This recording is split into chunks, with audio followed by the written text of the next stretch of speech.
Вы смотрите новости, в студии Иван Лазаренко. Здравствуйте. И коротко о главном в этом выпуске. Лекарства станут доступнее. С 1 июля 2021 года планируется открытие передвижных аптечных пунктов в отдаленных деревнях и селах республики. Трудоустроить всех желающих. В ряде районов республики зафиксировано рекордное количество безработных. Национальная вещательная компания «Саха» объявляет проект «Кубок НВК» по 12 национальным видам спорта.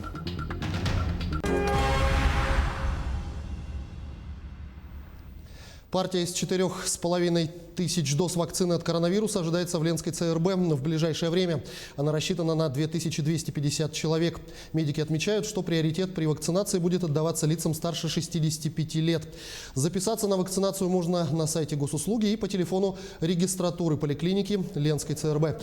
Ранее в район уже поступило 1200 доз вакцины «Спутник Ви», которые рассчитаны на 600 человек с учетом ревакцинации. Последнюю часть препарата, 20 доз прививки, медики использовали для вакцинации жителей сел Дорожный и Северная Нюева во время выезда в Мурбайский наслег. Также детям, проживающим в Мурбайском наслеге, поставили 28 проб МАНТУ. Кроме того, выезды медицинской бригады для вакцинации населения от коронавируса планируются и в другие наслеги Ленского района. Доступность лекарственных препаратов, равноправные возможности между всеми участниками аптечного рынка и, главное, безопасное здоровье россиян. Эти три направления депутат Госдумы Галина Данчикова назвала приоритетными в принятии в первом чтении законопроекта об обращении лекарственных средств и об основах охраны здоровья граждан. Важным решением для граждан, проживающих в глубинке, Галина Данчикова считает открытие уже с 1 июля текущего года передвижных аптечных пунктов. При принятии закона у селян и жителей отдаленных населенных пунктов появится реальная возможность покупать нужные лекарства, причем по минимальной стоимости. Законопроектом устанавливается обязанность аптечных организаций информировать покупателей о наличии лекарств по минимальной цене. В Якутске участники стратегической сессии обсудили дополнительные меры поддержки работодателей республики, а также механизмы восполнения потребностей в кадрах. В качестве примера в своих докладах о ключевых показателях работы с персоналом, влияющих на прибыль, приглашенные эксперты продемонстрировали кейсы крупнейших предприятий Дальнего Востока. В работе сессии принял участие вице-премьер правительства республики Кирилл Бычков. Приветствуя участников, он отметил, что в этом году со стороны местных органов власти особое внимание будет уделено сокращению безработицы. Наша первая задача в соответствии с поручением президента Российской Федерации Владимира Владимировича Путина вернуться к доковидным показателям по безработице, то есть полностью восстановить экономику в части занятости. Поэтому здесь мы, конечно, преследуем это как краткосрочную нашу цель. Ну, а в долгосрочной перспективе, учитывая такой экспоненциальный рост республики в промышленном отношении, рост инвестиционных проектов, формирование новых отраслей, новых бизнесов. Здесь нам нужно решать вопросы такого долгосрочного характера, подготовки тех кадров, того качества и тех специальностей, которые нам потребуются на протяжении нескольких лет. Открыты участки автозимника Белькачи в Усть-Майском и Алданском улусах. Об этом сообщили в Минтрансе. С 11 февраля разрешено движение автотранспорта с общим весом до 20 тонн по автозимнику Усть-Мая, Усть-Миль, Белькачи, Кутана в Усть-Майском и Алданском улусах на основании актов открытия и контрольной проверки грузоподъемности ледового автозимника, говорится в сообщении ведомства. В 2019 году две улицы города Вилюйска вошли в состав федеральной трассы Вилюй. Ранее они были в муниципальной собственности города Вилюйска, теперь в оперативном управлении Упродор-Вилюй. Переданные объекты находились в неудовлетворительном состоянии. Привести их в нормативное состояние планируется путем капитального ремонта. В ходе работ участки переведут в асфальтобетон. Должный уровень безопасности обеспечат линии наружного освещения, тротуары и пешеходное ограждение. Проектирование участка началось во второй половине 2020 года. На сегодня в ходе проектирования обнаружен ряд проблем. Это в основном несоответствующие требованиям коммуникации. Обнаружено очень много коммуникаций, которые не везде совсем правильно проходят в полосе отвода дороги. Вот этот вопрос мы сейчас осветили и рассказали. В целом проект, я не скажу, что почти готов. Мы планируем где-то месяца через полтора запустить его в экспертизу. Принцип работы по этому проекту понятен. И надеемся, что вместе с городом, с администрацией УЛУС, с администрацией города мы эти проблемы порешаем. И во второй половине 2021 года мы надеемся запустить его в работу, я имею в виду запустить уже производство работ по капитальному ремонту. Бренд «Сделано в Якутии» пользуется большим успехом не только внутри региона, но и за его пределами. Это касается не только местных продуктов питания, но и ювелирных изделий. Как создаются ювелирные украшения, которые потом экспортируются за пределы республики, в материале Дмитрия Тымырова. В этой маленькой мастерской площадью около 30 квадратных метров команда мастеров ежедневно занимается созданием ювелирных изделий, как из золота, так и из серебра. Мы пока что маленькая компания, но с каждым разом все больше и больше, сильнее становимся. Девушка у нас является 3D-технологом, занимается 3D-дизайном, эскизами и так далее. Молодой человек, он является руководителем этой мастерской. Если я являюсь руководителем компании, он является руководителем этой мастерской. И остальные ребята у нас отвечают за монтаж. Старт создания ювелирного изделия дает художник. Далее этот эскиз передается 3D-дизайнеру и, наконец, приобретает первый объемный вид. Рисую 3D-модели по эскизам. Техзадание дает конкретное. По техзаданию говорит, какие камни, какой размер изделия должно быть.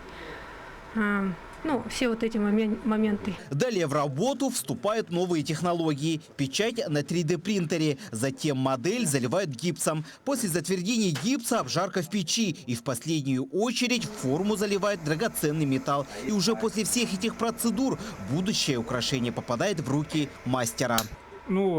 Как мы мониторим постоянно ювелирные украшения, какие у нас изделия идут, не идут. То, что идет, мы производим эти украшения. Только за месяц ювелиры этой мастерской производят около 1000 готовых изделий, которые в последующем экспортируются за пределы региона. Допустим, если заниматься национальными изделиями, то, конечно, в Якутске тут рынок слишком перенасыщен, и этим лучше те, кто там начинает, хочет заняться ювелиркой, то, я думаю, не советую туда вообще суваться, потому что очень сильно рынок перенасыщен, и трудно будет вообще прорваться среди крупных игроков. Сегодня ювелирные украшения под брендом «Сделано в Якутии» известны не только внутри страны, но и во всем мире. И что особенно радует, является знаком качества. Дмитрий Тымыров, Елизавета Васильева, Джулстан Иннокентьев, Якутск. В Намском, Мегино-Кангаласском и Нерюнгринском районах зафиксировано наибольшее снижение числа безработных. В целом в республике сейчас зарегистрировано более 28 тысяч безработных граждан. Из них 52% женщины, на молодежь до 30 лет составляет 35%. По информации Госкомзанятости региона, число безработных снизилось на 5% по сравнению с декабрем. В службе занятости населения республики предлагается 9038 вакансий. Для снятия напряженности на рынке труда в этом году запланировано охватить более 9 тысяч безработных граждан временной работой. Также намечается трудоустроить 8700 человек по проекту «Местные кадры в промышленность».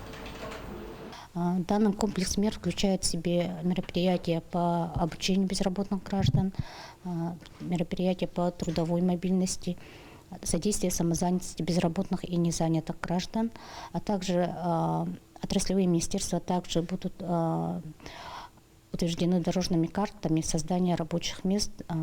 Всего около 3000 рабочих мест должно быть создано в различных отраслях экономики. В Хандыге в горно-геологическом техникуме со второго семестра у студентов всех курсов возобновился очный формат обучения. Как проходило возвращение к традиционному процессу, знает Елена Фаст. И студенты, и преподаватели одинаково рады снятию ограничений и отмене удаленного режима. Они отмечают, что в домашних условиях сложнее заниматься, особенно выполнять практические и лабораторные работы. На дистанционном обучении было очень сложно учиться, так как у меня дома были проблемы с интернетом. А сейчас на очном обучении, эмоции только положительные. Встреча с друзьями, встреча с преподавателями, живое общение. На удаленке студенты горно-геологического техникума находились с марта прошлого года. В сентябре за парты смогли сесть только первокурсники, но с 30 октября были вынуждены перейти на дистанционный формат обучения. С 8 февраля они вновь возвратились в техникум. Очное обучение в техникуме началось поэтапно. С 25 января приступили 3-4 курсы, с 1 февраля вторые курсы, с 8 февраля уже первые курсы. Я очень рада, что студенты наконец приехали, что у нас началось очное обучение. Посещаемость студентов в моей группе 60-70%, а в других группах уже 100%. Сейчас вот начали учебу очно, приехали в общежитие и этим рады, потому что мы до Нового года учились дистанционно. Ну тут проживали мы, но дистанционно было все это. Как и во всех учебных заведениях, в горно-геологическом техникуме поселка Хандыга строго придерживаются санитарно-эпидемиологических мер. Это и дезинфекция помещений, масочный режим, утренняя фильтрация. Организация учебного процесса, питание, проживание в общежитии организовано в соответствии с требованиями и рекомендациями Роспотребнадзора. И на сегодняшний день у нас идет работа по вакцинации студентов и сотрудников техникума. Теперь важно, чтобы ребята продолжили обучение без провалов, перерывов и удачно завершили учебный год. Мария Винокурова, Богдан Тиянич, Хандыга, Тампонский район. Национальная вещательная компания «Сахан» объявляет проект «Кубок НВК». В соревновании по 12 национальным видам спорта могут участвовать команды из населенных пунктов с количеством жителей не выше 1000 человек. В команде должны быть глава наслега или заместитель главы и 3 мужчины по 3 возрастным категориям. Заявки на участие принимаются до 25 февраля, ну а турнир начнется с 1 марта в спорткомплексе «Мадун» в столице республики. Мероприятие будет транслироваться в эфире телеканала НВК «Саха» и «Мамонт». С условиями кубка можно подробно ознакомиться на сайте nvk-online.ru. Есть там ограничения мастерам спорта и кандидатов в мастера спорта. Их участие не разрешается. По всем вопросам можно на сайте посмотреть наше положение соревнований. И там указан телефон, и где отправлять заявки, все там указано, электронной почтой отправляем. Все делается дистанционно. К этому часу пока все новости. Мы продолжим следить за развитием событий. Берегите себя. Не забывайте носить маски и соблюдать социальную дистанцию в общественных местах. И обязательно дезинфицировать руки. До встречи в эфире.